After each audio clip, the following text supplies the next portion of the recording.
Bonjour à toutes et à tous. Alors ce mercredi 28 janvier 2026, c'est une journée très intéressante avec un CAC 40 qui a perdu un petit peu plus de 1%. Nous allons un peu décortiquer le mouvement du CAC sur ces derniers temps, si vous le voulez bien. Et nous allons surtout voir aussi que ce n'est pas tout le marché qui baisse. Et la preuve, c'est que notre portefeuille croissance est à plus de 7% de gains. Vous entendez bien, 7% de gains depuis le 1er janvier, sans aucun effet de levier. Sans un titre hyper spéculatif qui aurait explosé ou autre. C'est un portefeuille qui fait 38 lignes. Donc c'est pour vous dire, il est quand même très fourni. Mais simplement parce que plus que jamais, il faut être positionné sur des narratifs. Il faut faire de la sociologie des marchés pour comprendre quels sont les narratifs dominants et quels sont ceux à éviter. Or, le CAC 40 est traversé par des narratifs qui sont actuellement défavorables, comme nous allons le voir dans cette vidéo. Je vous invite d'ores et déjà à liker et à partager.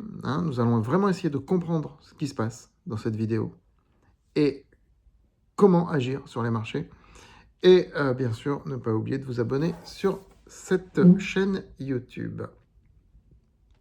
Bien sûr, les recommandations, ça se passe sur francebourse.com et uniquement sur francebourse.com. Alors, regardez le CAC depuis le début de l'année. Déjà, on est à moins 1,16% depuis le 1er janvier. Il se peut que le CAC termine le mois de janvier dans le rouge. C'est normalement un mois de janvier qui se termine dans le rouge, c'est pas très bon pour la suite. Donc, c'est tout à fait possible parce qu'il ne reste que jeudi et vendredi comme séance. Après, c'est terminé, le mois sera fini. Donc, on peut très bien finir le mois dans le rouge.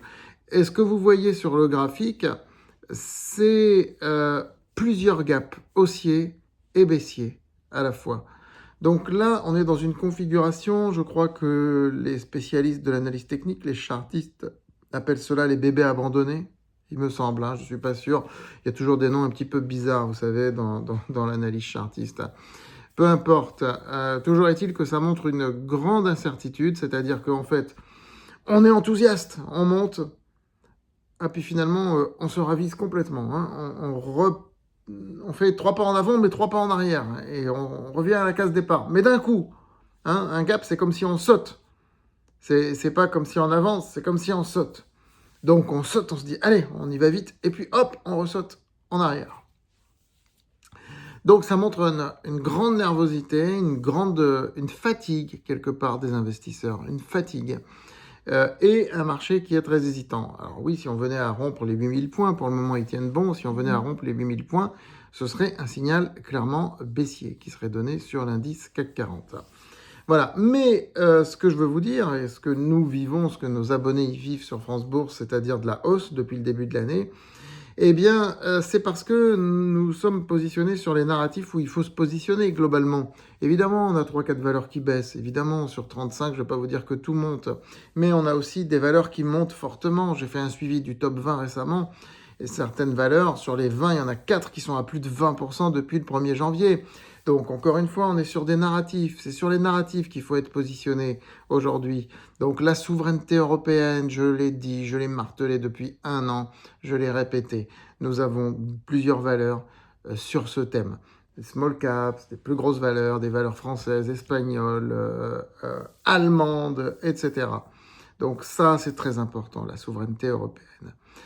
Deuxièmement, la transition énergétique. Mais pas les fabricants de batteries, pas les valeurs spéculatives, pas les small caps, les penny stocks de la transition énergétique, non, des valeurs solides, pas non plus forcément les mastodontes, mais des valeurs solides de la transition énergétique. Et là, on voit de très belles performances aussi, des titres qui sont à plus 10, plus 15% depuis le 1er janvier. Ensuite, il y a les métaux, et ça, je l'avais dit aussi, c'est un narratif sur lequel se positionner. Donc, regardez ce qui se passe sur ArcelorMittal, ce qui se passe sur d'autres valeurs que j'ai recommandées fin décembre, début janvier.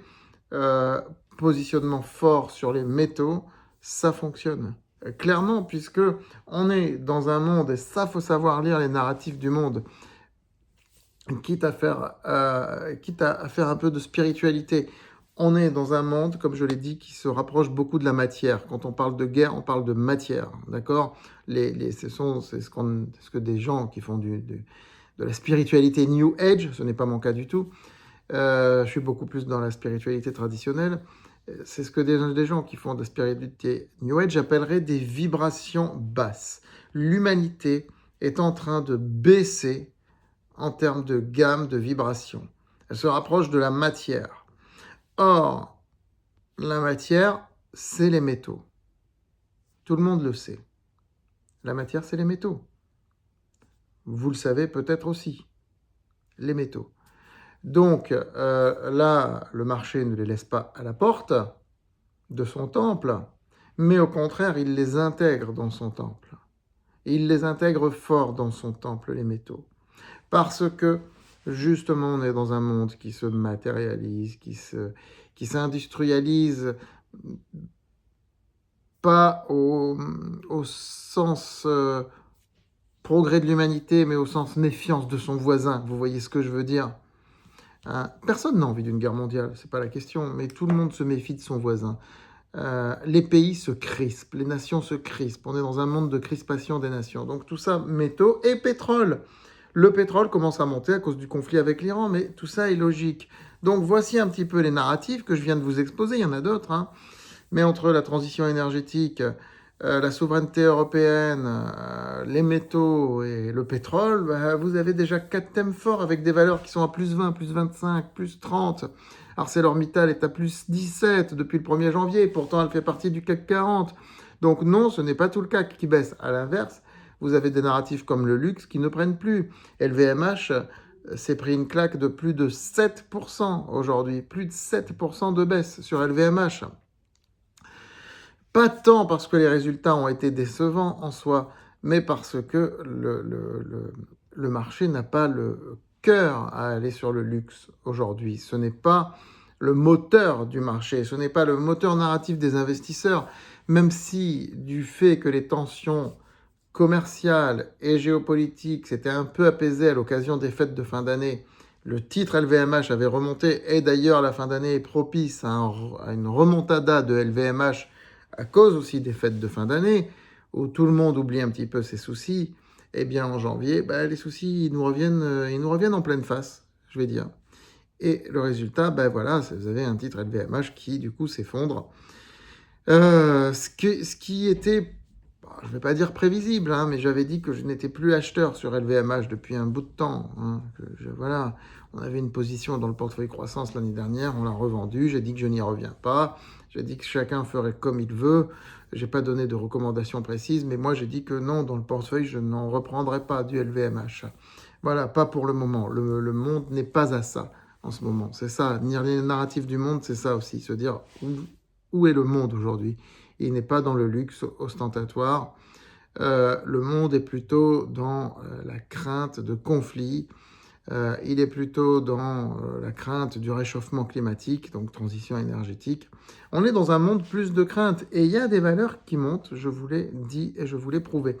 Si on basculait dans un marché univoquement baissier, là ce serait autre chose. Évidemment. Et la stratégie devrait être adaptée à cela. Mais nous n'y sommes pas. Nous n'y sommes pas, heureusement. Voilà, je vous souhaite à toutes et à tous une très bonne fin de journée. À très vite.